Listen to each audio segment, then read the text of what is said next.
Quality levels ಎಲ್ಲೋ next level ಹೋಗ್ಬಿಟ್ಟಿದೆ ಗುರು. ರಾಯಲ್ ಎನ್ಫೀಲ್ಡ್ ಗಾಡಿನೇ ಅನ್ಸಲ್ಲ. ನೀವು ಇನಿಷಿಯಲ್ ಬ್ಯಾಚ್ ಫಸ್ಟ್ ಬ್ಯಾಚ್ ಎಲ್ಲ ತೊಗೊಂಡಿದ್ದು ಎಷ್ಟಾಯಿತು ನಿಮ್ಗೆ ಆನ್ ರೋಡ್?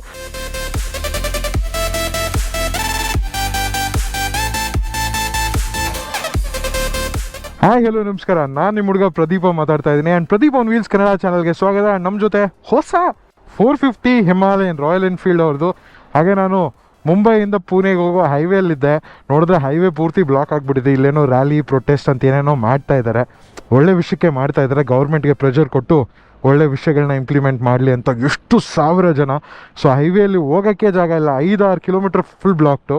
ಸೊ ಅದರಿಂದ ಇಲ್ಲೇ ರೋಡ್ ಪಕ್ಕ ಮಾಡ್ತಾ ಇದ್ದೀನಿ. ಈ ಗಾಡಿಯಲ್ಲಿ ಏನೇನು ಚೇಂಜಸ್ ಮಾಡಿದ್ದಾರೆ ಹಳೆ ಹಿಮಾಲಯನ್ಗಿಂತ ಹೊಸ ಹಿಮಾಲಯನ್ನು, ಹಾಗೆ ಎಷ್ಟು ಬೆಲೆ, ಯಾವ ಥರ ಇದೆ ಈ ಗಾಡಿ ಓಡ್ಸೋಕ್ಕೆ, ನೀವು ಈಸ್ಕೊಬೇಕಾ ಬೇಡ ಅಂತ ಸಂಪೂರ್ಣ ಮಾಹಿತಿನ ನಾನು ಕೊಡ್ತೀನಿ. ಅದಕ್ಕೂ ಮುಂಚೆ ಚಾನಲ್ಗೆ ಸಬ್ಸ್ಕ್ರೈಬ್ ಮಾಡ್ಕೊಳ್ಳಿ. ಫಸ್ಟ್ ಬಿಗ್ಗೆಸ್ಟ್ ಚೇಂಜ್ ಅಂದರೆ ಈ ಎಂಜಿನೇ. ಇದು ಶರ್ಪಾ 450 ಇಂಜಿನ್ ಅಂತ. ನಿಮಗೆ ಶರ್ಪಾ ಅಂದರೆ ಮೀನಿಂಗ್ ಗೊತ್ತಿರಬೇಕು. ತುಂಬ ಹಿಮಾಲಯಸ್ಗೆ ಹತ್ತಾರಲ್ವಾ, ಕ್ಲೈಂಬ್ ಮಾಡೋರು, ಕ್ಲೈಂಬರ್ಸು ಜೊತೆಯಲ್ಲಿ ಒಬ್ಬರು ಗೈಡ್ನ ಕರ್ಕೊಂಡು ಹೋಗ್ತಾರೆ. ಗೈಡ್ ಪ್ಲಸ್ ಅವರ ಲೆಗ್ಗೇಜ್ ಎಲ್ಲ ಕ್ಯಾರಿ ಮಾಡಿಕೊಂಡು ಹೋಗೋದೇ ಕಷ್ಟ. ಅಂದರೆ ಲೆಗ್ಗೇಜ್ ಎಲ್ಲ ಎತ್ಕೊಂಡು ಹೋಗ್ತಾರಲ್ಲ, ಅವರು ಕ್ರೇಜಿ. ಸೊ ಈ ಥರ ಈ ಗಾಡಿ ನಿಮ್ಮನ್ನ ಹಿಮಾಲಯಸ್ಗೆ ಆರಾಮಾಗಿ ಕರ್ಕೊಂಬರುತ್ತೆ ಅಂತ ರಾಯಲ್ ಎನ್ಫೀಲ್ಡ್ ಅವರ ಐ ಥಿಂಕ್ ಥಾಟ್ ಪ್ರೊಸೆಸ್ ಚೆನ್ನಾಗಿದೆ. ಬಟ್ ಈ ಹೊಸ ಇಂಜಿನ್ನ ಅದೇ ರೀತಿಯಾಗಿ ಟೆಸ್ಟಿಂಗು ಮಾಡಿದ್ದಾರೆ. 452 cc ಇಂಜಿನ್, ಕ್ಯೂಬಿಕ್ ಕೆಪಾಸಿಟಿ. ಇದರಲ್ಲಿ ನಿಮಗೆ 40 PS of power, 40 newton metres of torque ಇದೆ. ಆ್ಯಂಡ್ ಪವರ್ ಬಂದು ನಿಮಗೆ 8500 RPM ಅಲ್ಲಿ, 6500 RPM ಅಲ್ಲಿ ಟಾರ್ಕು ಸಿಗುತ್ತೆ. ಈ ನಂಬರ್ಸ್ ಅಷ್ಟೇ. ಬಟ್ ಗಾಡಿ ಯಾವ ಥರ ಓಡಿಸುತ್ತೆ ಅಂತ ನಾನು ಓಡಿಸೋವಾಗ ಹೇಳ್ತೀನಿ. ಅನದರ್ ಬಿಗ್ಗೆಸ್ಟ್ ಚೇಂಜ್ ಅಂದರೆ 17 ಲೀಟರ್ ಫ್ಯೂಯಲ್ ಟ್ಯಾಂಕ್ ಸಿಗ್ತಾ ಇದೆ. Crazy, highest in the segment ಅಂತಲೇ ಹೇಳಬೇಕು. KTM, ಟ್ರಯಾಂಪು, ದಿ ಅಡ್ವೆಂಚರು, ಹಳೆ Himalayan, even ಎಕ್ಸ್ಪಲ್ಸ್, BMW G310 GS ಎಲ್ಲ ಗಾಡಿ ತೊಗೊಂಡ್ರು ಇದರಲ್ಲಿ ಟ್ಯಾಂಕ್ ಕೆಪಾಸಿಟಿ ಅಷ್ಟು ಯಾವ ಗಾಡಿನೂ ಇಲ್ಲ. ನಿಮಗೆ ಮೇನ್ ಅಡ್ವೆಂಚರ್ ಗಾಡಿ ಅಂದರೆ ಏನಂದರೆ ಆಫ್ ರೋಡು ಪ್ಲಸ್ ಹೈವೇ ಎಲ್ಲ ಮಾಡುವಂಥ ಗಾಡಿ. ಸೊ ಆಫ್ ರೋಡಿಂಗ್ ಹೋಗೋದಕ್ಕೆ ನಿಮಗೆ 21 ಇಂಚು ಟೈರ್ಸ್ ಕೊಟ್ಟಿದ್ದಾರೆ. ಇದು 90/90 ಸೆಕ್ಷನ್. ನೀವು ಏನು ಗುರು ಇಷ್ಟು ಸಣ್ಣದಾಗಿದೆ ಟೈರ್ ಅಂತ ನೋಡ್ಬೋದು. ಒಳ್ಳೆ ಎಕ್ಸೆಲ್ ಟೈರ್ ಇದ್ದಂಗಿದೆ, ಬಟ್ ದೊಡ್ಡ ಟೈರ್ ಇದು. ನೀವು ಟೈಗರ್ 1200 ನೋಡಿದ್ರು ರ್ಯಾಲಿಯಲ್ಲೂ ಇಷ್ಟೇ ಟೈರ್ ಬರೋದು. ಐ ಥಿಂಕ್ 19 ಇಂಚು 21 ಇಂಚು ಬರುತ್ತೆ. ಸೊ ಇಷ್ಟೇ ಸೆಕ್ಷನ್ ಟೈರ್ ಬರೋದು. ಬಟ್ ಅದರಲ್ಲಿ ಇನ್ನೂ ಟೈರ್ಸ್ ಕ್ವಾಲಿಟಿ ಚೆನ್ನಾಗಿರುತ್ತೆ ಅಷ್ಟೇ. ಬಟ್ ಇದು ಟ್ಯೂಬ್ ಟೈರು, ನಿಮಗೆ ಟ್ಯೂಬ್ಲೆಸ್ ಆಪ್ಷನ್ ಇನ್ನೂ ಕೊಟ್ಟಿಲ್ಲ. ಬಟ್ ರಾಯಲ್ ಎನ್ಫೀಲ್ಡ್ ತೋರಿಸಿದ್ದಾರೆ, ಬಟ್ ಇನ್ನೂ ಕೊಟ್ಟಿಲ್ಲ. ಸೊ ಅದು ಯಾವಾಗ ಬರುತ್ತೆ ಅಂತ ನೋಡೋಣ. ನಿಮಗೆ 200 mm upside down show suspension ಕೂಡ ಸಿಗ್ತಾ ಇದೆ. ಇಲ್ಲಿ ಕಂಪ್ರೆಷನ್ನು ಪ್ಲಸ್ ರೀಬೌಂಡ್ ಅಡ್ಜಸ್ಟಬಿಲಿಟಿ ಇರುತ್ತೆ. ಅಡ್ಜಸ್ಟಬಿಲಿಟಿ ಇಲ್ಲ, ಅದೆರಡು ಮ್ಯಾನೇಜ್ ಮಾಡುತ್ತೆ. ಸೊ 200 mm ಅಷ್ಟು ಟ್ರಾವೆಲ್, ನೋಡಿ ಎಷ್ಟು ಉದ್ದ ಟ್ರಾವೆಲ್ ಇದೆ ಇದರಲ್ಲಿ. ಆ್ಯಂಡ್ ನಿಮಗೆ C8 ಟೈರ್ ಸಿಗೋದು ಮುಂದೆ. ಹಾಗೆ ನಿಮಗೆ ಬ್ರೇಕ್ಸು ಬಂದು ಬೈಬ್ರೆ ಅವರ ಬ್ರೇಕ್ಸು 320 mm ಡಿಸ್ಕ್ ಬ್ರೇಕ್ ಸಿಗುತ್ತೆ ನಿಮಗೆ. ಇಲ್ಲಿ 320 mm ಡಿಸ್ಕ್ ಬ್ರೇಕ್ ಇದೆ. ಬೈಬ್ರೆ ಅಂದರೆ ಬ್ರೆಂಬೋ ಅಂತ, ಬ್ರೆಂಬೋ ಅವರ ಸಬ್ಸಿಡರಿ ಬ್ರ್ಯಾಂಡ್ ಇದು ಬೈಬ್ರೆ. ಅದ್ರ ಜೊತೆಗೆ ಈ ಇಂಜಿನ್ ಬಗ್ಗೆ ಹೇಳಿದ್ನಲ್ಲ, ಶರ್ಪಾ 450 ಇಂಜಿನ್ ಲಿಕ್ವಿಡ್ ಕೂಲಿಂಗ್ ಇದೆ ನಿಮಗೆ. ಅದು ಹಳೆ ಇಂಜಿನ್ ಬಂದು 5 ಸ್ಪೀಡ್ ಗೇರ್ ಬಾಕ್ಸ್ ಇರೋದು, ಇದು 6 ಸ್ಪೀಡ್ ಗೇರ್ ಬಾಕ್ಸ್. ಪ್ಲಸ್ ನೀವು ಇಲ್ಲಿ ನೋಡಿದ್ರೆ ನೀವು ಚಾಸಿನೇ ಕಾಣಿಸೋದಿಲ್ಲ ನಿಮಗೆ, ಯಾಕಂದರೆ ಈ ಇಂಜಿನ್ನೇ ಚಾರ್ಸಿಗೆ ಕನೆಕ್ಟ್ ಆಗಿಬಿಟ್ಟಿದೆ ಮೇಲೆಯಿಂದ. So engine acts as a stress member for ಚಾರ್ಸಿ. ಸೊ ಅದರಿಂದ ನಿಮ್ಗೆ ಏನಾಗುತ್ತೆ ಅಂದರೆ ಗ್ರೌಂಡ್ ಕ್ಲಿಯರೆನ್ಸ್ ತುಂಬಾ ಇಂಕ್ರೀಸ್ ಆಗುತ್ತೆ. ಸೊ ಅದೊಂದು ತುಂಬಾ ಅಡ್ವಾಂಟೇಜು ಲಿಕ್ವಿಡ್ ಕೂಲಿಂಗಿಂದ. ಇದು ಬಿಕಾಸ್ ಪವರ್ ಜಾಸ್ತಿ ಪ್ರೊಡ್ಯೂಸ್ ಮಾಡುತ್ತಲ್ಲ, ಅದರಿಂದ ಕೂಲಿಂಗೂ ಜಾಸ್ತಿ ಆಗಬೇಕು. ಆ್ಯಂಡ್ 230 mm ಗ್ರೌಂಡ್ ಕ್ಲಿಯರೆನ್ಸ್ ಸಿಗ್ತಿದೆ ನಿಮಗೆ. ಹಿಂದೆ ನಿಮಗೆ ದೊಡ್ಡ ಟೈರ್, ಮುಂಚೆ ನಿಮಗೆ 120 ಸೆಕ್ಷನ್ ಬರೋದು, ಈಗ 140 section tyre, but 17 inch wheels. So ನಿಮಗೆ ಶೇಪ್ ಈ ಥರ ಇರುತ್ತೆ. ಮುಂದೆ ಟೈರ್ ದೊಡ್ಡದು, ಹಿಂದೆ ಟೈರ್ ಸಣ್ಣದು. ಅಂದರೆ ಸೊ ನಿಮಗೆ ಅಡ್ವೆಂಚರ್ ಮಾಡುವಾಗ, ಲೈಕ್ ಆಫ್ ರೋಡ್ ಮಾಡುವಾಗ ಈಸಿ ಆಗುತ್ತೆ. ಪ್ಲಸ್ ನಿಮಗೆ ಮೋನೋಶಾಕ್ ಸಸ್ಪೆನ್ಷನ್. ಇದರಲ್ಲಿ ಲೋಡ್ನ ಅಡ್ಜಸ್ಟ್ ಮಾಡ್ಬೋದು. ಸೊ ಡಿಪೆಂಡಿಂಗ್ ಆನ್ ಸಾಫ್ಟ್ ಆಗಬೇಕಾ ಹಾರ್ಡ್ ಆಗಬೇಕಾ ಅಂತ ಇಲ್ಲ ಅಡ್ಜಸ್ಟಬಿಲಿಟಿ ಇದೆ. I think 7 or 8 adjustable steps ಇದೆ. ಈಸಿಯಾಗಿ ಅಡ್ಜಸ್ಟ್ ಮಾಡ್ಕೊಬೋದು ನೀವು ಅದನ್ನ. ಟೇಲ್ ಸೆಕ್ಷನ್ ನೀಟಾಗಿದೆ, ಕ್ಲೀನ್ ಆಗಿದೆ. ಇನ್ನೊಂದು ವಿಷಯ ಏನು ಗುರು, ನಾನು ತುಂಬ ಕುಳ್ಳ ಇದ್ದೀನಿ, ನಾನು ಈ ಗಾಡಿ ಓಡ್ಸೋಕ್ಕಾಗುತ್ತೆ ಅಂದರೆ ಇದರಲ್ಲಿ ಸೀಟ್ ಅಡ್ಜಸ್ಟಬಿಲಿಟಿನೂ ಕೂಡ ಇದೆ. ನಾನು ತೋರಿಸ್ಬಿಡ್ತೀನಿ ನಿಮಗೆ. ಕೀ ತೊಗೊಂಡು ನೀವು ಇಲ್ಲಿ ಹಾಕಿ ಇದನ್ನು ಓಪನ್ ಮಾಡಿದ್ರೆ ರಿಯರ್ ಸೀಟ್ ಓಪನ್ ಆಗುತ್ತೆ. ಇಲ್ಲಿ ನೀವು ಟೂಲ್ಸ್ ಎಲ್ಲ ಇಟ್ಕೊಬೋದು. ಇಲ್ಲಿ ನಿಮಗೆ ಫಸ್ಟ್ ಏಡು ಟೂಲ್ಸ್ ಕೊಟ್ಟಿದ್ದಾನೆ. ಈ ಸೀಟ್ನ ತೆಗೆದ್ರೆ ನಿಮ್ಗೆ ನೋಡಿ ಇಲ್ಲಿ 2 ಟೈಪ್ ಅಡ್ಜಸ್ಟಬಿಲಿಟಿ ಇದೆ.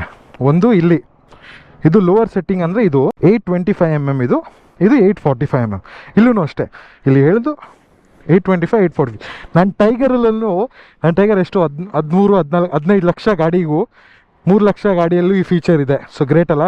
ನಾನು ಯೂಶ್ವಲಿ ಟಾಲಲ್ಲೇ ಇಟ್ಕೊತೀನಿ, ಬಿಕಾಸ್ ಆವಾಗಲೇ ಓಡ್ಸೋಕ್ಕೆ ಮಜಾ ಇರೋದು.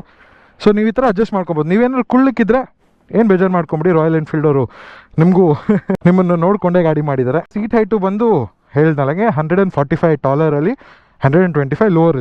ನಿಮ್ಗೆ ಇನ್ನೂ ಲೋ ಸೀಟ್ ಹೈಟ್ ಕೂಡ ಬರುತ್ತೆ 105 mm ಅಂತ. ಬಟ್ ಆವಾಗ ನಿಮಗೆ ಸೀಟ್ ಕಟ್ ಆಫ್ ಆಗಿಬಿಡುತ್ತೆ. ಸೊ ಆ ಥರ ತಪ್ಪು ಮಾಡೋಕ್ಕೆ ಹೋಗಬೇಡಿ. ನಿಮಗೆ ಟೇಲ್ ರ್ಯಾಕ್ ಸಿಗ್ತಾ ಇದೆ. ಟೇಲ್ ಸೆಕ್ಷನಲ್ಲಿ ನಿಮಗೆ complete LED setup. Tail light ಇಲ್ಲ, ಇದೇ ನಿಮಗೆ ಟೇಲ್ ಲೈಟ್ ಥರ ಆ್ಯಕ್ಟ್ ಆಗುತ್ತೆ. No tail light, indicator tail light ಎರಡೂ. ಇದರಲ್ಲಿ ಸ್ವಲ್ಪ ಪ್ರಾಬ್ಲಮ್ಸೂ ಇದೆ ನೋಡಿ. ಸೈಡ್ ಸ್ಟ್ಯಾಂಡು ಎಷ್ಟು ಬೆಂಡ್ ಆಗುತ್ತೆ ಅಂದರೆ ಓ ಮೈ ಗಾಡ್, ಗಾಡಿ ವಾಲ್ಕೊಂಡ್ಬಿಡುತ್ತೆ, ಹತ್ತೋದಕ್ಕೆ ಆಗೋದಿಲ್ಲ ಒಂದೊಂದು ಟೈಮಲ್ಲಿ. ಪ್ಲಸ್ ಈ ಗಾಡಿ ವೆಯ್ಟ್ ಬಂದು 194 6 kg ಇದೆ. KTM ಅಡ್ವೆಂಚರ್ ಕಂಪೇರ್ ಮಾಡಿದ್ರೆ ಇದರಲ್ಲಿ ತುಂಬ ವೆಯ್ಟ್ ಜಾಸ್ತಿ. ಅದನ್ನು ನೀವು ಕನ್ಸಿಡರ್ ಮಾಡ್ಕೋಬೇಕು. ಇನ್ನೂ ತುಂಬ ಫೀಚರ್ಸ್ ಇದೆ, ನಾನು ಹೋಗೋಗಿ ಹೇಳ್ತೀನಿ. ಡಿಸ್ಪ್ಲೇಯಲ್ಲಿ ತುಂಬ ಅಡ್ವಾನ್ಸ್ ಫೀಚರ್ಸ್ ಇದೆ. ಬಟ್ ಅದಕ್ಕೂ ಮುಂಚೆ ನಿಮಗೆ ಹೆಡ್ಲೈಟ್ ಪೊಸಿಷನ್ ತೋರಿಸಲೇ ಇಲ್ಲ ಅಲ್ವಾ. ನೋಡಿ, ಕಂಪ್ಲೀಟ್ LED ಸೆಟಪ್ ಸಿಗುತ್ತೆ. Plus day time running lights ಇದೆ, LED ಇಂಡಿಕೇಟರ್ಸ್. ಫ್ರಂಟ್ ಬೀಕು ತುಂಬ ಲಾಂಗ್ ಇದೆ. ಸೊ ಇದೊಂದು ಮಿಸ್ ಮಾಡ್ಬಿಟ್ಟೆ. ನಿಮಗೆ ಈ ಥರ ಟ್ಯಾಂಕ್ ಗಾರ್ಡನ್ನು ಸಿಗುತ್ತೆ, ರಾಯಲ್ ಎನ್ಫೀಲ್ಡ್ ಅಂತ ಬರ್ದಿರೋದು. ಸೊ ಓವರ್ ಆಲ್ ಚೆನ್ನಾಗಿದೆ ಗುರು ಕ್ವಾಲಿಟಿ. ಸರಿ ಬಾಸ್, ಬನ್ನಿ ರೈಡ್ ಮಾಡೋಣ. ಬಟ್ ನೀವು ಏನಾದರೂ ಅನ್ಕೊಳ್ಳಿ, ಹಿಮಾಲಯನ್ನು ಫಸ್ಟ್ ಟೈಮ್ ನೋಡಿದ ತಕ್ಷಣ ತುಂಬ ದೊಡ್ಡ ಗಾಡಿ ಥರ ಕಾಣಿಸುತ್ತೆ. ನಾನು ದೊಡ್ಡ ಗಾಡಿ ಏನಂತೀನಿ, ತುಂಬ ದೊಡ್ಡ CC, ಲೈಕ್ 400 cc ಅಂತಲೇ ಗೊತ್ತಾಗಲ್ಲ, ಯಾವುದೋ 600 800 cc ಥರ ಇದೆ. ಬಿಕಾಸ್ ಆ ದೊಡ್ಡ ಟ್ಯಾಂಕ್ ಇದೆಯಲ್ಲ, ಸಿಕ್ಕಾಪಟ್ಟೆ ಇಂಪ್ರೆಷನ್ ಕೊಡುತ್ತೆ. ಈ ತಕ್ಷಣ ಈ ವೆಯ್ಟ್ ಅನ್ನೋದಿದೆಯಲ್ಲ, ಅಯ್ಯಪ್ಪ, ಎತ್ತೋದೇ ಕಷ್ಟ. ನೋಡಿ, ಎಕ್ಸಾಸ್ಟ್ ನೋಟ್ ಆ ಥರ ಇದೆ. ಹೋಪ್ ನಿಮಗೆ ಡಿಸ್ಪ್ಲೇ ಕಾಣಿಸ್ತಿದೆ ಅನ್ಕೊಂತೀನಿ. ಬಿಕಾಸ್ ಇದರಲ್ಲಿ ಸ್ವಲ್ಪ ಫ್ಲಿಕ್ಕರಿಂಗ್ ಇಶ್ಯೂಸ್ ಅದು ಇದು ಏನೇನೋ ಇದೆ. ಗೋಪ್ರೋ ಅಲ್ಲಿ ಕೆಲವು ಟೈಮು ಗೊತ್ತಾಗಲ್ಲ ಅದು. ಟರ್ನಿಂಗ್ ರೇಡಿಯಸ್ ಚೆಕ್ ಮಾಡೋಣ. ಓಕೆ, ಬಟ್ ಗಾಡಿ ವೆಯ್ಟ್ ಒಂದು ಮಾತ್ರ ಜಾಸ್ತಿ ಇದೆ. ಜಸ್ಟ್ ನಾವು ಎಲ್ಲ ನಿಲ್ಸಿರ್ಬೇಕಾದ್ರೆ, ತಳ್ಬೇಕಾರೆ, ಇಲ್ಲ ಸೈಡ್ ಸ್ಟ್ಯಾಂಡ್ ಇಂದ ತೆಗಿಬೇಕಾದ್ರೆ ಮಾತ್ರ ಗೊತ್ತಾಗುತ್ತೆ. ಆ್ಯಂಡ್ ಈ ಗಾಡಿ ಬಂದು ನಮ್ಮ ಕನ್ನಡದವರಾದ ನಿತೀಶ್ ನಿಯೋ ಅವರು, ಅವ್ರದ್ದು ಒಂದು ಯೂಟ್ಯೂಬ್ ಚಾನಲ್ ಇದೆ. ತುಂಬ ಒಳ್ಳೆ ರಿವ್ಯೂಸ್ ಮಾಡ್ತಾರೆ ಅವ್ರದ್ದು ಇದು ಗಾಡಿ. ಆ್ಯಂಡ್ ಅವ್ರದ್ದು ಇಸ್ಕೊಂಡು ನಾವು ಇಲ್ಲಿ ಪುಣೆಯಲ್ಲಿ ರೈಡ್ ಮಾಡ್ತಿದ್ವಿ. ನೋಡಿ, ನಮ್ಮ ಕನ್ನಡದವ್ರಿಗೆ ಯಾವುದೇ ಬೇರೆ ರಾಜ್ಯದಲ್ಲಿ ಇದ್ರೂ ಯಾವಾಗಲೂ ಹೆಲ್ಪ್ ಮಾಡ್ತಾರೆ. So thank you bro. ನೀವು ಅವ್ರ ಚಾನಲ್ನ ಹೋಗಿ ಡೆಫಿನೆಟ್ಲಿ ಚೆಕ್ ಮಾಡಲೇಬೇಕು. ಬಿಕಾಸ್ ಈ ಗಾಡಿ ಬಗ್ಗೆ ತುಂಬ ಮಾಹಿತಿನ ಅವ್ರ ಚಾನಲ್ ಕೊಟ್ಟಿದ್ದಾರೆ. ಈ ವಿಡಿಯೋ ಆದ್ಮೇಲೆ ನೋಡಿ, ಇವಾಗಲೇ ಹೋಗಿ ನೋಡ್ಬಿಡೋದಲ್ಲ. ಅವ್ರ ಲಿಂಕ್ನ ಚಾನಲ್ ಡಿಸ್ಕ್ರಿಪ್ಷನ್ ಅಲ್ಲಿ ಕೊಟ್ಟಿರ್ತೀನಿ ನಾನು. ಈಗ ಹೈವೇ ಪರ್ಫಾರ್ಮೆನ್ಸ್ ಯಾವ ತರ ಇದೆ ಅಂತ ಮಾತಾಡೋಣ. ಆದ್ರೆ ನಾನು ಎಲ್ಲರೂ ಆಫ್ ರೋಡ್ ಹೋಗ್ತೀನಿ. ಸೊ ಯಾವ ಮೋಡಲ್ ಇದೆ ಅಂತ ಚೆಕ್ ಮಾಡ್ಬಿಡೋಣ. ನಾರ್ಮಲ್ ಮೋಡಲ್ ಇದೆ, ಈಕೋ ಮೋಡು, ಪರ್ಫಾರ್ಮೆನ್ಸ್ ಮೋಡ್ ಅಂತ ಹೇಳಿದೆ. ಹಳೆ ಹಿಮಾಲಯ ಅಂತರ ನಿಧಾನಕ್ಕೆ ಹೋಗೋದೆಲ್ಲ ಏನಿಲ್ಲ, ಇದ್ರಲ್ಲಿ ಚಚ್ಕೊಂಡು ಹೋಗ್ಬೋದು ನೀವು. ನೋಡಿ, 4th ಗೇರ್ ಅಲ್ಲಿ ಕೂಡ ಆರಾಮಾಗಿ 110 even in the 4th gear ಅಷ್ಟು ಸ್ಪೀಡಲ್ಲಿ ಹೋಗ್ತಿದೆ. ಅಂಡ್ ಇಂಜಿನ್ಗೆ ಇನ್ನೂ ಸ್ಟ್ರೆಸ್ ಇಲ್ಲ. It want to go even faster. ಈಗ ನಾವು ಇನ್ನೊಂದು ವಿಷಯ ಚೆಕ್ ಮಾಡೋಣ. ಬಿಕಾಸ್ ತುಂಬ ಸಿಟಿಯಲ್ಲಿ ಹೈಯರ್ ಗೇರಲ್ಲಿ ಲೋವರ್ ಸ್ಪೀಡಲ್ಲಿ ಹೋಗ್ತಾರೆ. ನಾನು 4th ಗೇರಲ್ಲಿ ಇದ್ದೀನಿ, 45 ಈಸಿಯಾಗಿ ಹೋಗ್ತಿದೆ. ಅದಕ್ಕಿಂತ ಕೆಳಗಡೆ ಹೋದರೆ 40 ಹೋಗ್ತಿದೆ. ಅಣ್ಣ 35 ಸ್ವಲ್ಪ ಸ್ಟ್ರಗಲ್ ಆಗ್ತಿದೆ. ಅದಕ್ಕೂ ಕೆಳಗಡೆ ಹೋದರೆ 30 ಹೋದರೆ 4ನೇ ಗೇರಲ್ಲಿ ಸ್ವಲ್ಪ ನಾಕಿಂಗ್ ಸೌಂಡ್ ಬರ್ತಾ ಇದೆ. ಸೊ 4th ಗೇರಲ್ಲಿ ನೀವು 35-40 ಸ್ಪೀಡ್ಸಲ್ಲೂ ನೀವು ಮೇಂಟೈನ್ ಮಾಡ್ಬೋದು. ಅದಕ್ಕಿಂತ ಹೈಯರ್ ಗೇರ್ಸಲ್ಲಿದ್ದರೆ ಆಗೋದಿಲ್ಲ. ಬಟ್ ಹಳೆ ಹಿಮಾಲಯನಲ್ಲಿ ನೀವು ಹೈಯರ್ ಗೇರಲ್ಲಿದ್ದರೂ ನೀವು ಹೋಗ್ಬೋದಾಯ್ತು. ಈವನ್ ಸ್ಕ್ರಾಂಬ್ಲರಲ್ಲೂ ಅಷ್ಟೇ. ಸ್ಕ್ರಾಂಬ್ಲರ್ 400X ಇದೆಯಲ್ಲ, ಅದರಲ್ಲಿ ಈ ಥರ ಎಲ್ಲ ಆಟ ಆಡ್ಬೋದು. ಈಗೇನು ಗೊತ್ತಾ, ಲಾಸ್ಟ್ 2-3 ದಿನದಿಂದ ಇಲ್ಲಿ ಪ್ರೋ ಮಹಾರಾಷ್ಟ್ರ ಪ್ರೊಟೆಸ್ಟ್ ಏನೋ ನಡೀತಾ ಇದೆ ಇವ್ರದ್ದು. ಸೊ ತುಂಬ ರೋಡ್ಗಳೆಲ್ಲ ಫುಲ್ ಬ್ಲಾಕು. ಅಲ್ಲಿ ಪಾಪ ನಾವು ಹೋಗಿದ್ವಿ, ಲೋನಾವ್ಲಾಗ್ ಹೋಗಿ ಈಗ ವಾಪಸ್ ಬರ್ಬೇಕಾಯ್ತು. ಇಷ್ಟೊತ್ತಿಗೆ full 5 kilometre 6 kilometre block. So ಅದಕ್ಕೆ ವಾಪಸ್ ಬಂದ್ಬಿಟ್ವಿ. ಸುಮ್ಮನೆ ಅಲ್ಲಿ ಸಿಗಾಕೊಂಡ್ಬಿಟ್ರೆ. ಬಿಕಾಸ್ ನಂದು ಈಗ ಫ್ಲೈಟ್ ಇದೆ 7 ಗಂಟೆಗೆ. ಸೊ ವಾಪಸ್ ಹೋಗ್ಬೇಕು ಅಷ್ಟರಲ್ಲಿ. ನಾನು ವಾಕ್ ಅರೌಂಡ್ ಕೊಡುವಾಗ ಈ ಡಿಸ್ಪ್ಲೇ ಬಗ್ಗೆನೇ ಮಾತಾಡಿಲ್ವಲ್ಲ. Royal Enfield for a very first time ನಮಗೆ ಕಲರ್ TFT ಡಿಸ್ಪ್ಲೇನ ಕೊಟ್ಟಿದ್ದಾರೆ. ಅದು ಸರ್ಕ್ಯುಲರ್ ಡಿಸ್ಪ್ಲೇ. ಅವ್ರ ಥೀಮ್ ಪ್ರಕಾರ ಎಲ್ಲ ರೌಂಡಾಗೇ ಇರಬೇಕು, ಗುಂಡಕ್ಕೆ ಇರಬೇಕು ಅಂತ ಗುಂಡು ಡಿಸ್ಪ್ಲೇ ಒಂದು ಕೊಟ್ಟಿದ್ದಾರೆ. ಅದರಲ್ಲಿ ನಿಮಗೆ ಇನ್ಫಾರ್ಮೇಷನ್ ತುಂಬಾ ಚೆನ್ನಾಗಿ ಲೇಔಟ್ ಮಾಡಿದ್ದಾರೆ. ಈಗ ನಾವು ಬೇರೆ ಇನ್ಫಾರ್ಮೇಷನ್ ಏನಿಲ್ಲ, ನೀವು ನೋಡ್ಬೋದು. ನಿಮಗೆ ಗೇರ್ ಪೊಸಿಷನ್ ಇಂಡಿಕೇಟ್ರು, ಸ್ಪೀಡೋಮೀಟ್ರು, ಓಡೋಮೀಟ್ರ್ ಎಲ್ಲ ಈಸಿಯಾಗಿ ಕಾಣಿಸ್ತಿದೆ. Plus time, temperature gauge, plus ನಿಮಗೆ ದೊಡ್ಡದಾಗಿ RPM ಗೇಜನ್ನು ಕೊಟ್ಟಿದ್ದಾನೆ. ನೋಡೋಣ ಈ ಎಂಡ್ ಆಫ್ ದ ರೈಡಲ್ಲಿ ಏನಾದರೂ ಹೀಟಿಂಗ್ ಇಶ್ಯೂ ಇದೆಯಾ ಅಂತಲೂ ಹೇಳ್ತೀನಿ. ಬಿಕಾಸ್ ತುಂಬ ಜನ ಕಂಪ್ಲೇಂಟ್ ಮಾಡಿದ್ದಾರೆ ಹೀಟಿಂಗ್ ಇಶ್ಯೂ ಅಂತ.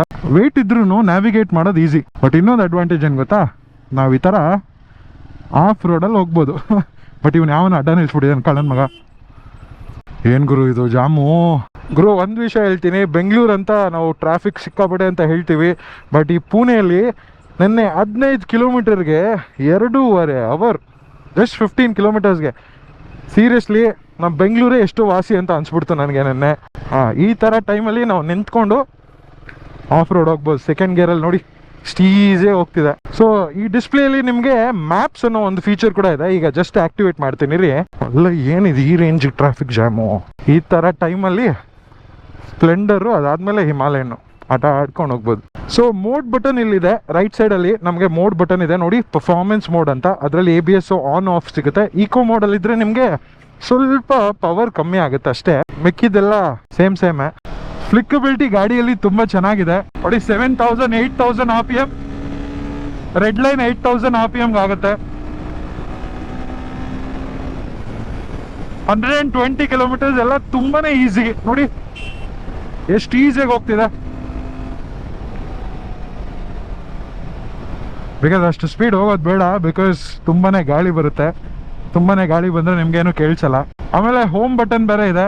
ಇದರಲ್ಲಿ ಹೋಮ್ ಬಟನ್ ಅಲ್ಲಿ ನಿಮ್ಗೆ ತುಂಬಾ ಫೀಚರ್ಸ್ ಸಿಗುತ್ತೆ. ಪ್ಲಸ್ ಜಾಯ್ಸ್ಟಿಕ್ ಇದೆ. ಇಲ್ಲಿ ಲೆಫ್ಟ್ ಹ್ಯಾಂಡ್ ಸೈಡ್ ಅಲ್ಲಿ ಜಾಯ್ಸ್ಟಿಕ್ ಇದೆ. ಇದರಲ್ಲಿ ನಿಮ್ಗೆ trip A trip B, fuel range ಎಷ್ಟಿದೆ 107 ಕಿಲೋಮೀಟರ್ಸ್ ತೋರಿಸ್ತಾ ಇದೆ. ಬಟ್ ಇಲ್ಲಿ ಒಂದೇ ಒಂದು ಪಾಯಿಂಟ್ ಇದೆ, 107 ಕಿಲೋಮೀಟರ್ಸ್ ಹೋಗುತ್ತಾ ಇಲ್ವಾ ಅಂತ ನಂಗೆ ಗೊತ್ತಿಲ್ಲ. ಫ್ಯೂಯಲ್ ಕನ್ಸಂಪ್ಷನ್ ಬಂದು 30 ತೋರಿಸ್ತಾ ಇದೆ ಈಗ. ಆಮೇಲೆ ಅದು ಬಿಟ್ಟರೆ ನಿಮಗೆ voltage, battery voltage, service intervals, engine temperature, ಇಷ್ಟೆಲ್ಲ ಡೀಟೇಲ್ಸ್ ನಿಮಗೆ ಡಿಸ್ಪ್ಲೇಲಿ ಸಿಗುತ್ತೆ. ಈಗ ಟಕ್ ಅಂತ ನಾನು ನಿಲ್ಲಿಸ್ಬಿಟ್ಟು ನಿಮಗೆ ನನ್ನ ಫೋನ್ ಕನೆಕ್ಟ್ ಮಾಡಿ ಮ್ಯಾಪ್ಸ್ನ ತೋರಿಸ್ತೀನಿ. ರಾಯಲ್ ಎನ್ಫೀಲ್ಡ್ ಅವರ ಅಪ್ಲಿಕೇಶನ್ ಇದೆ. ರಾಯಲ್ ಎನ್ಫೀಲ್ಡ್ ಅವರ ಆ್ಯಪ್ಗೆ ಹೋಗಿ ನಿಮಗೆ ತುಂಬ home screen, rides, motor cycles ಇದೆ. ಅದರಲ್ಲಿ ನ್ಯಾವಿಗೇಷನ್ ಅನ್ನೋ ಸಪ್ರೇಟ್ ಸೆಟಪ್ ಇದೆ. ಟ್ರಿಪ್ಪರ್ ಪಾಡು, ಟ್ರಿಪ್ಪರ್ ಗೇಜ್ ಅಂತ 2 ಇದೆ. ಇಲ್ಲಿ ನಿಮಗೆ ಗಾಡಿ ಕನೆಕ್ಟ್ ಆಗುತ್ತೆ. ಜಸ್ಟ್ ಕ್ಲಿಕ್ ಅಂತ ಕನೆಕ್ಟ್ ಮಾಡಿದ್ರೆ ಗಾಡಿಗೆ ಕನೆಕ್ಟ್ ಆಗುತ್ತೆ. ವೈಫೈ ಮೂಲಕ ಕನೆಕ್ಟ್ ಆಗುತ್ತೆ. It's not Bluetooth. ನೋಡಿ ಕನೆಕ್ಟ್ ಆಗೋಯ್ತು almost. You are now connected to your motorcycle ಅಂತ ಬಂತು. ಸೊ ಒಂದು ಗಾಡಿನೂ ಮತ್ತೆ ಫೋನ್ ಕನೆಕ್ಟ್ ಆದಮೇಲೆ ನಿಮಗೆ ಯಾವ ಲೊಕೇಶನ್ಗೆ ಹೋಗಬೇಕು, ನೀವು ಯಾವ್ದು ರ್ಯಾಂಡಮ್ ಒಂದು ಲೊಕೇಶನ್ ಹಾಕೋಣ. ಓಕೆ, ನ್ಯಾವಿಗೇಷನ್ ಅಂತ ಬರುತ್ತೆ. ಅಲ್ಲಿ ಕ್ಲಿಕ್ ಮಾಡಿದಾದ್ಮೇಲೆ ನಿಮಗೆ ನ್ಯಾವಿಗೇಷನ್ ಬರುತ್ತೆ. ಸೊ ಇದು ತುಂಬ ಒಳ್ಳೆ ಫೀಚರು. ನಿಮ್ಗೆ ಎಷ್ಟು ಜನ ತೋರಿಸಿದ್ದಾರೆ ಅಂತ ಗೊತ್ತಿಲ್ಲ, ನಾನು ತೋರಿಸ್ತೀನಿ ಬಿಕಾಸ್ ನಾವು ಗೊತ್ತಲ್ಲ ಎಲ್ಲ ಡೀಟೇಲ್ ಆಗಿ. ಸೊ ಇದು ಒಂದು ಕ್ರೇಜಿ ಒಳ್ಳೆ ಫೀಚರ್. ಮ್ಯೂಸಿಕ್ನ ಕೂಡ ನೀವು ಕಂಟ್ರೋಲ್ ಮಾಡ್ಕೊಬೋದು. ಹೋಗ್ಬೇಕಾದ್ರೆ ಸ್ಪಾಟಿಫೈ ಅಲ್ಲೆಲ್ಲ ಪ್ಲೇ ಮಾಡ್ಕೊಂಡು, ನಿಮ್ಮ ಹೆಲ್ಮೆಟ್ ಅಲ್ಲಿ ಇಂಟರ್ಕಾಮ್ ಇದ್ರೆ ಮಾತ್ರ ಹೆಡ್ಫೋನ್ ಎಲ್ಲ ಹಾಕೊಂಬೇಡಿ, ಬಿಕಾಸ್ ಈಚೆ ಯಾರಾದ್ರೂ ಆರು ನೋಡಿತಿದಾರೆ ಏನ್ ಮಾಡ್ತಿದಾರೆ ಅಂತ ಗೊತ್ತೇ ಆಗಲ್ಲ. ಇನ್ನ ನೋಡಿ ಮ್ಯಾಪ್ಸ್ ಎಷ್ಟು ಈಸಿ ಅಂದ್ರೆ ಅಷ್ಟು ಈಸಿ. ಟೈಮು, ಡಿಸ್ಟೆನ್ಸು 35.6 ಕಿಲೋಮೀಟರ್ ಇದೆ. ನಮಗೆ 4:43 ರೀಚ್ ಆಗ್ತೀಯಪ್ಪ ಅಂತ ಹೇಳ್ತಿದ್ದಾರೆ. 6.3 ಕಿಲೋಮೀಟರ್ ಸ್ಟ್ರೇಟ್ ಆಗಿ ಹೋಗ್ಬೇಕು. ಸೊ ಇದೊಂದು ಸೂಪರ್ ಒಳ್ಳೆ ಫೀಚರ್. ಬಟ್ ಏನ್ ಗುರು, ಗಾಡಿಯಲ್ಲಿ ಸಿಮ್ ಇದೆಯಾ, ನ್ಯಾವಿಗೇಷನ್ ಎಲ್ಲ ಮಾಡ್ತಿದೆ, ಏನಿಲ್ಲ. ನಿಮ್ಮ ಫೋನ್ ಪಕ್ಕದಲ್ಲಿ ಇದೆಯಲ್ಲ, ನಿಮ್ಮ ಟಿವಿಯಲ್ಲಿ ಹೆಂಗೆ ನಾವು ಫೋನಲ್ಲಿ ಬರೋದನ್ನೇ ಕ್ಯಾಶ್ ಮಾಡ್ತೀವಿ, ಅದೇ ತರ ಇದು ಗೂಗಲ್ ಮ್ಯಾಪ್ಸ್ನ ಕ್ಯಾಶ್ ಮಾಡ್ತಾ ಇದೆ ಅಪ್ಲಿಕೇಶನ್ ಮೂಲಕ. ಐ ಥಿಂಕ್ ತುಂಬಾ ಜನಕ್ಕೆ ಮೊಬೈಲ್ ಹೋಲ್ಡರ್ ಹಾಕೋ ಅವಶ್ಯಕತೆ ಇರೋದಿಲ್ಲ. That's a good thing. ನೋಡಿ ಈಗ ಕ್ಲೀನ್ ಆಗಿದೆ ಇದು. ಇಲ್ಲೇನಾದ್ರು ಮೊಬೈಲ್ ಹೋಲ್ಡರ್ ಹಾಕ್ಬಿಟ್ರೆ ಇಷ್ಟು ದೊಡ್ಡದಾಗಿರುತ್ತೆ. ಅದಕ್ಕೆ ಐಫೋನ್ ಎಲ್ಲ ಏನು ಮಾಡೋಕ್ಕಲ್ಲ. ನೋಡಿ ಈ ತರ ಐಫೋನ್ ಇರೋರಿಗೆ this is super good feature. Plus switch gear ಕ್ವಾಲಿಟಿನೂ ತುಂಬಾನೇ ಚೆನ್ನಾಗಿದೆ. Let's talk about the riding experience. ಈಗ ನನಗೆ throttle calibration, engine power deliver ಮಾಡೋದು ನನಗೆ ಇಷ್ಟ ಆಯ್ತು.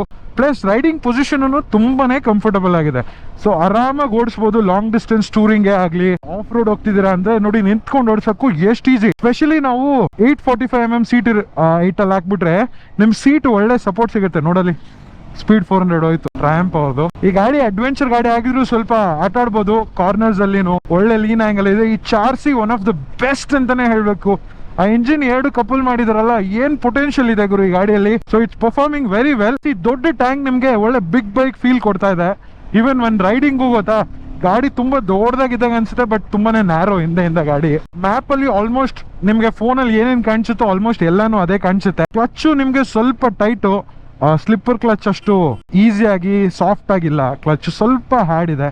ರಾಯಲ್ ಎನ್ಫೀಲ್ಡ್ ಆಲ್ಮೋಸ್ಟ್ ಎಲ್ಲ ಕ್ಲಚಸ್ ಇದೆ.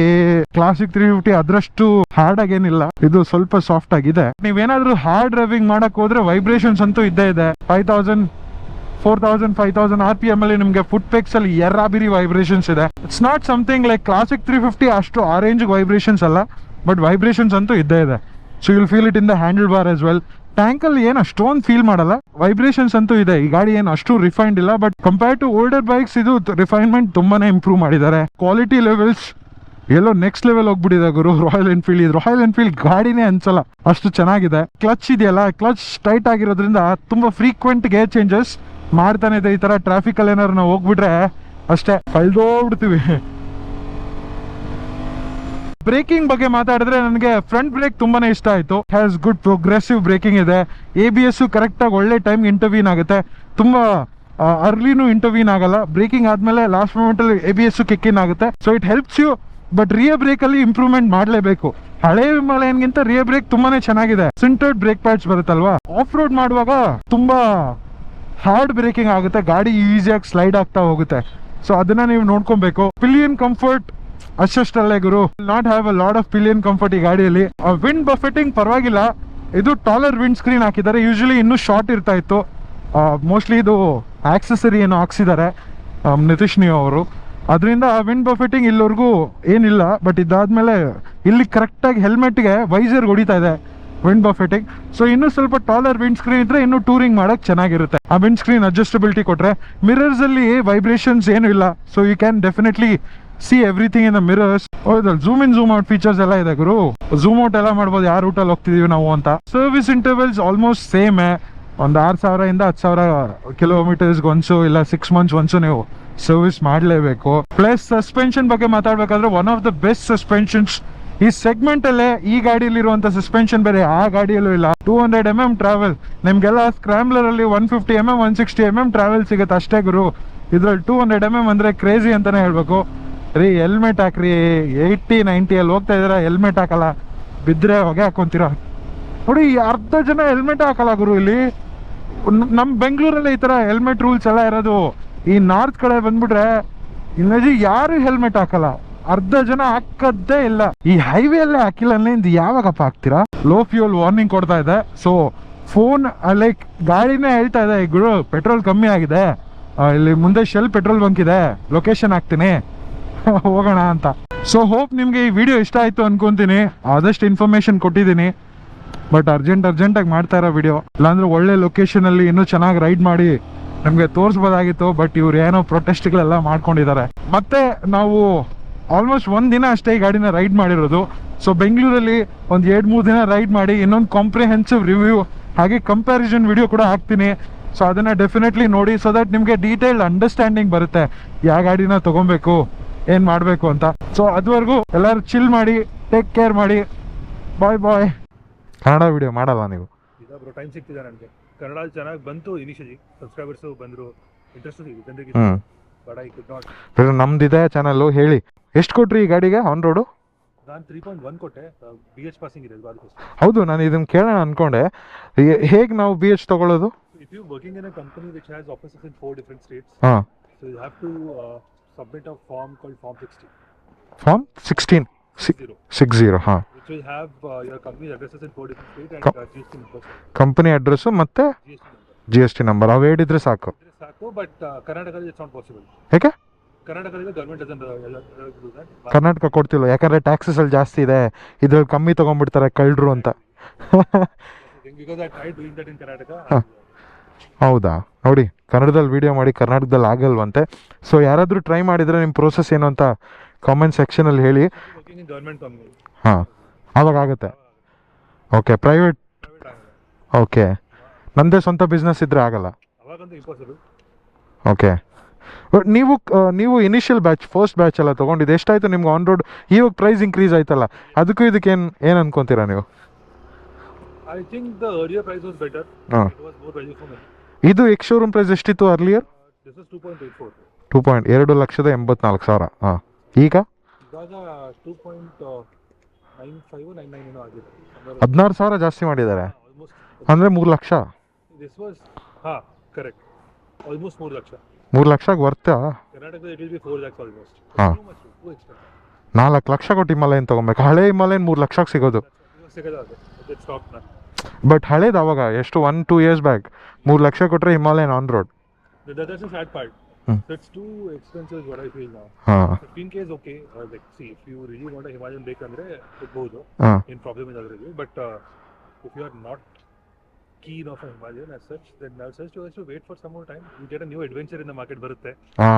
Next year ಬರ್ತಾ ಇದೆ. Xpulse 400 was supposed to come, but ಬರಲ್ಲ. It won't come out for next 1.5 years. So 2 ವರ್ಷನೂ ಬರೋದು ಅನ್ಸುತ್ತೆ. Okay. Because Hero kind of hit a roadblock in between while developing an engine. ಅದಕ್ಕೋಸ್ಕರ ಅವ್ರು stop ಮಾಡಿದ್ದಾರೆ ಅದನ್ನ. ಬಿಕಾಸ್ X440 ಇಂಜಿನ್ನೇ ಅದ್ರಲ್ಲಿ feed ಮಾಡೋಕೆ ಆಗೋದಿಲ್ಲ. Because it's completely different. They had to do it ground up. 440 is a proper low end torquey engine. If an adventure ಬೇಕಂದ್ರೆ you have to have a good top end as well for your highway speeds. Correct. ಅದ್ರಲ್ಲಿ top ಎಂಡೇ ಇಲ್ಲ ಗಾಡಿಯಲ್ಲಿ. So it can be a adventure only, but not a ಏನಂತಾರೆ ಅದು tourer ಆಗಲ್ಲ. Tourer ಆಗಲ್ಲ. So Himalayan, ಹಳೆ Himalayan ಇತ್ತಲ್ಲ, ಪಾಪ ಅವ್ರಿಗೂ ಕೆಲಸ ಬಂದ್ಬಿಟ್ರು. ಮೀಟಿಂಗ್ ಇದೆ 6 ಗಂಟೆಗೆ. ಸಿಗೋಣ ಬ್ರೋ.